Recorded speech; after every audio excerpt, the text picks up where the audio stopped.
Hello student, आप देखिएगा। आज हम दो चर वाले रैखिक समीकरण में ऐसे क्वेश्चन को लाए हैं जो एकदम पूछता ही पूछता है। इसमें कोई डाउट नहीं रखिएगा कि नहीं पूछता है, एकदम पूछता है। लेकिन उसके लिए थोड़ा कंसेप्ट समझ लीजिए कि क्या करना है। आज हम लोग को हल नहीं करना है, मतलब एक्स वाई का मान नहीं निकालना है।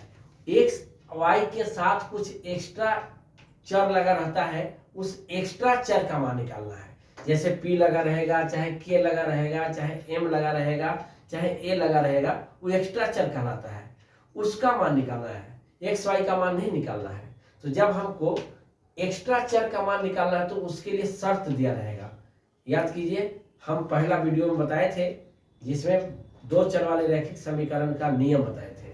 अगर वो वीडियो आप नहीं देखे होंगे तो हम उसको प्ले लिस्ट में डाल दिए हैं, आप जाकर पहले देख लीजिएगा, तब ये आपको समझ में आएगा। और गारंटी के साथ बता रहे, गारंटी के साथ कि 2 नंबर का ये क्वेश्चन इस टाइप का जरूर पूछता है, इस टाइप का पूछता है। ये नहीं कि यही पूछता है, ये नहीं बता रहा है, इस टाइप का पूछता है, लेकिन पूछेगा जरूर। तो जब आपको एक्स्ट्रा चर का मान निकालना है तो शर्त क्वेश्चन में दिया रहेगा, क्वेश्चन में शर्त दिया रहेगा। तो यहाँ देखिए एक शर्त दिया है, 3 शर्त बताए थे। अद्वितीय हल, कोई हल नहीं, और अपरिमित रूप से अनेक हल। तो जब अद्वितीय कहेगा तो अद्वितीय वाला नियम से बनाएंगे, जब कोई हल नहीं कहेगा तो कोई हल नहीं वाला नियम से बनाएंगे, और जब अपरिमित रूप से अनेक हल कहेगा तो उस नियम से बनाएंगे। अभी हमसे क्या बोला है? अद्वितीय हल। इसका एक नियम बताए थे कि a1/a2 is not equal to b1/b2 होता है, तो अद्वितीय हल हो जाएगा। अब इसी फॉर्मूला से हम इसको करेंगे, तो हमको यहाँ पर p का मान पूछा है, तो p का मान निकल जाएगा। इसमें आप करिएगा x के आगे वाले ऊपर का a1 हो गया, और ऊपर का y के आगे वाला b1 हो गया p, और ऊपर का जिसमें x y नहीं लगा वो c1 हो गया 8, और इसी तरह नीचे x के आगे वाला a2 हो जाएगा, नीचे y वाला b2 हो जाएगा, आगे वाला 2, और जेकरा में x y नहीं लगा तो c2 हो गया। इतना पहले आप दिमाग में रख लीजिएगा। उसके बाद यहाँ लिखिएगा कि हमको किसके शर्त पर काम करना है? अद्वितीय हल के शर्त पर काम करना है। अद्वितीय हल हो, इस शर्त पर काम करना है और p का मान बताना है। तो उसका फॉर्मूला हम आपको बताए हैं, a1/a2 is not equal to b1/b2। मान रख दीजिए, क्या है? a1 का मान कितना है? 4 है, देख लीजिए 4 है, बटा में a2 का मान कितना है? 2 है, रख दीजिए। बराबर नहीं है तो नहीं है। b1 का मान p है, यही p का मान निकालना है, यही एक्स्ट्रा चर है। और b2 का मान हो गया 2, ये नीचे वाला से नीचे वाला कटेगा तो काट दीजिए, यानी p is not equal to आ जाएगा 4। ये आपका आंसर हो गया। p का मान 4 के बराबर नहीं आना चाहिए।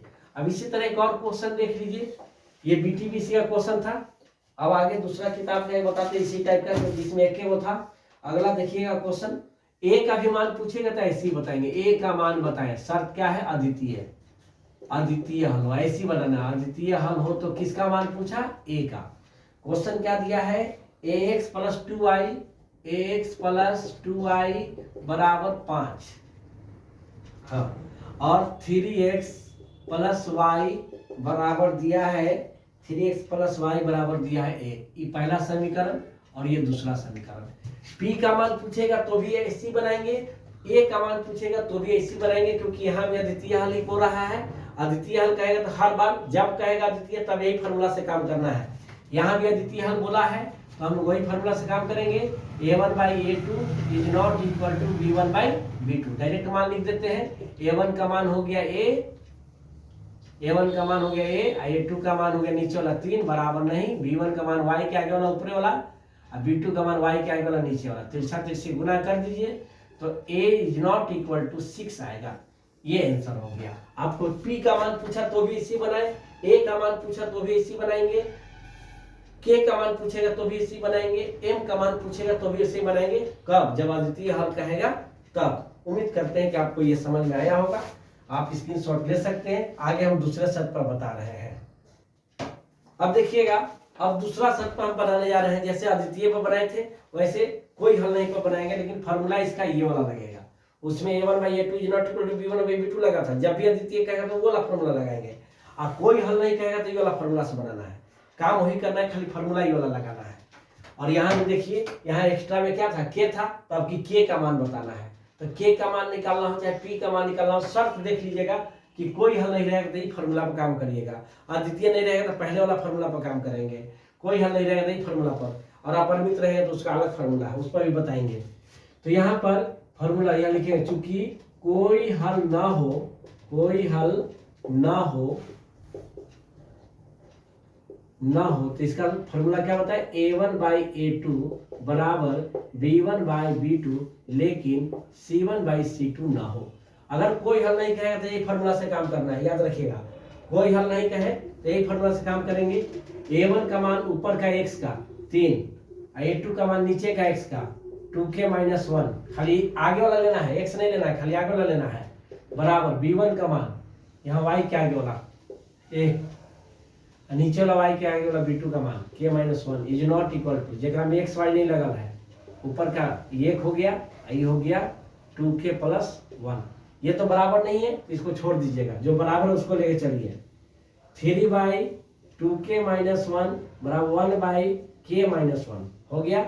यहाँ तिरछा तिरछी गुना करिएगा तो क्या हो जाएगा, 3 से k-1 में गुना, इससे इसमें कर दिए, एकरा से एकरा में कर दिए, 1 से एकरा में 2k-1 गुना करिएगा तो 3 से एकरा में गुना तो 3k हो जाएगा, और 3 से एकरा में करिएगा तो -3 आ जाएगा, 1 से एकरा में करिएगा तो हो जाएगा 2k, 1 से एकरा में तो -1। इधर देखिए गुना करने के बाद क्या आ गया, गुना करने के बाद 3k-3 आ गया, और क्या आ गया 2k-1 आ गया। k वाले को एक साइड कर दीजिए, तो उधर से इधर लाएंगे चाहे इधर से उधर ले जाएंगे, चिन्ह बदलेगा, याद रखिएगा। इधर से उधर ले जाएंगे चाहे उधर से इधर ले आएंगे तो चिन्ह बदलेगा। तो 3k के वाले इधर आएगा तो -2k, क्योंकि उधर प्लस में है तो ये पट्टी आगे माइनस में, -3 तो पट्टी जाएगा तो प्लस में और माइनस में। तो 3k में से 2k जाएगा तो एगो k बचेगा, और 3 में से 1 जाएगा तो 2 बचेगा, यानी k का मान 2 आ गया। k के जगह पर 2 रखिएगा तो इस समीकरण का कोई हल नहीं होगा। उम्मीद करते हैं कि आपको समझ में आया होगा। स्क्रीनशॉट लेना है ले लीजिए, जरूरी है, ये क्वेश्चन इस टाइप का जरूर आता है, मेरे बात पर विश्वास कीजिए।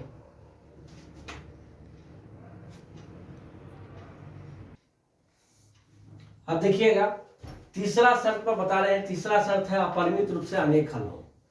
तीसरा शर्त है अपरिमित रूप से अनेक हल हो। इसका फॉर्मूला जहां भी अपरिमित हल कहेगा तो ये फॉर्मूला से काम करेंगे, a1/a2 बराबर b1/b2 बराबर c1/c2। जहां भी अपरिमित कहेगा वहां ही फॉर्मूला से काम करेंगे। इसका एक और नाम है आश्रित हल, वो भी याद रखिएगा। तो आश्रित हल हो चाहे अपरिमित हल हो, यही फॉर्मूला से काम करना है। और इस बार a का मान पूछा है तो हम बोले ना, a का पूछे, k का पूछे, m का पूछे, p का पूछे, कोई का पूछे, शर्त जो रहेगा उसके हिसाब से फॉर्मूला लेकर मान रख के बना दीजिएगा, उसका मान आ जाएगा। जो शर्त रहेगा उसी का फॉर्मूला लगाइएगा, इस बात को ध्यान रखिएगा। जो शर्त यहाँ अपरिमित रूप से अनेक हल कहा है तो इसका यही फॉर्मूला होता है, यही फॉर्मूला पर काम करना है। जैसे देखिए यहाँ लिख देंगे, चूंकि अपरिमित रूप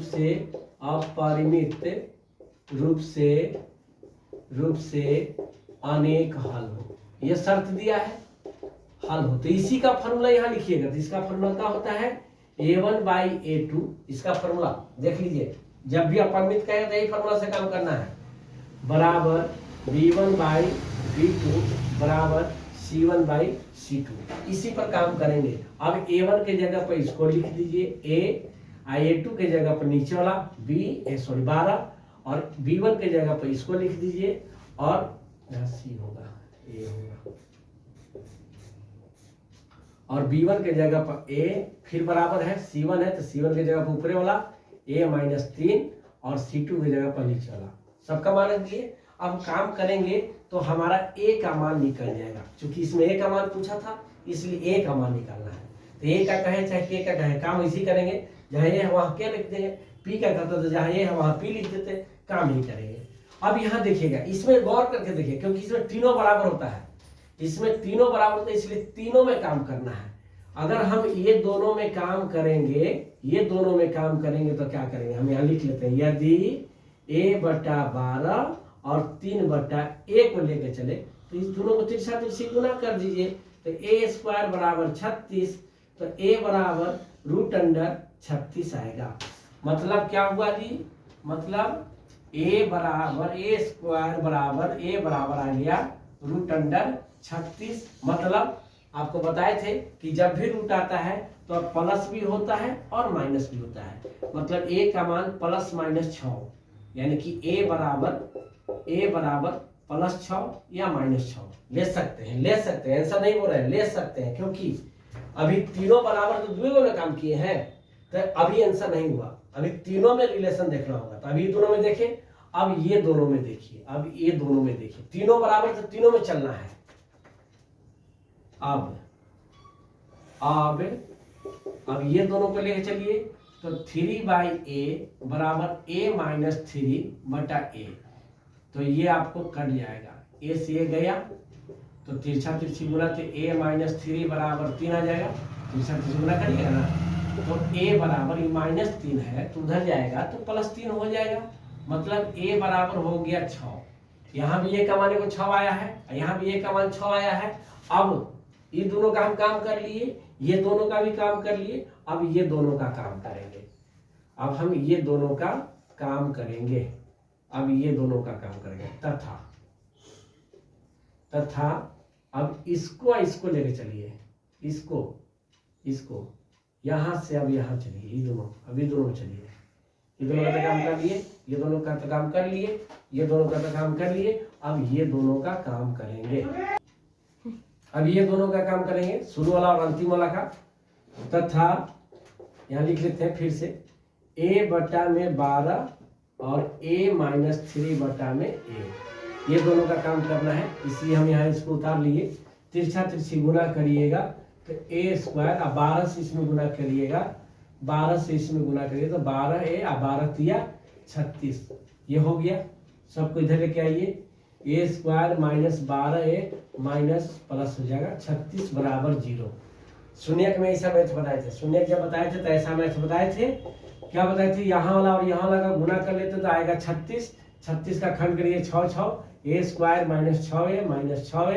शून्यक में ये तरीका बताए थे आपको, देख लीजिए जाकर, ये दोनों में कॉमन लीजिएगा तो ये कॉमन, तो ये माइनस 6 माइनस, ये दोनों में 6 कॉमन हो जाएगा, यहाँ माइनस का चिन्ह था तो माइनस ले लिए, दोनों 6 से कटेगा, ये भी 6 से कटेगा, ये भी 6 से, तो काट दिए, तो 6 कॉमन है बचेगा, प्लस माइनस, माइनस 6 से कटेगा क्या बार में, 6 बार में। आपको बताया थे ये वाला मिलना चाहिए, मिलेगा तभी सही है। तो एक अंदर a माइनस c है, x 6 है, एक माइनस a माइनस 6 है, एक अंदर, तो ये दोनों के बदले में एगो लिख लीजिए, जो मिल रहा है इसके बदले में एगो, एक बाहर वाला a, एक बाहर वाला माइनस 6, एक साथ लिख दिए बराबर 0। ये दोनों एक जैसा है ना, a माइनस 6 इंटू में, तो यहाँ a माइनस 6 के स्क्वायर कर दिए बराबर 0, तो a माइनस 6 बराबर 0 का वर्गमूल 0, तो a बराबर 6। पहला कंडीशन में भी आपको प्लस 6 आया था, दूसरा कंडीशन में भी प्लस 6 आया था, और तीसरा कंडीशन में भी 6 आया, तो तीनों में सबसे सही मान कौन हो गया, प्लस 6। माइनस 6 तो एक ही जगह आया था, इसलिए ये आप नहीं लीजिएगा, जो सबसे ज्यादा आया है वही आपका आंसर हो गया, यानी ये का मान कितना हो गया, 6 हो गया। अपरिमित रूप से अनेक हल कहेगा तो ऐसे बनाना होगा। उम्मीद करते हैं कि आपको समझ में आया होगा। अगर आपको समझ में आया है तो कमेंट कीजिएगा, सब्सक्राइब कीजिएगा, और हमारे चैनल को ज़्यादा से ज़्यादा शेयर करें, ताकि और लोगों को भी ये सब मैथ देखने के लिए मिले, समझ में आए, और हमारे वीडियो को ज़्यादा से ज़्यादा शेयर हो।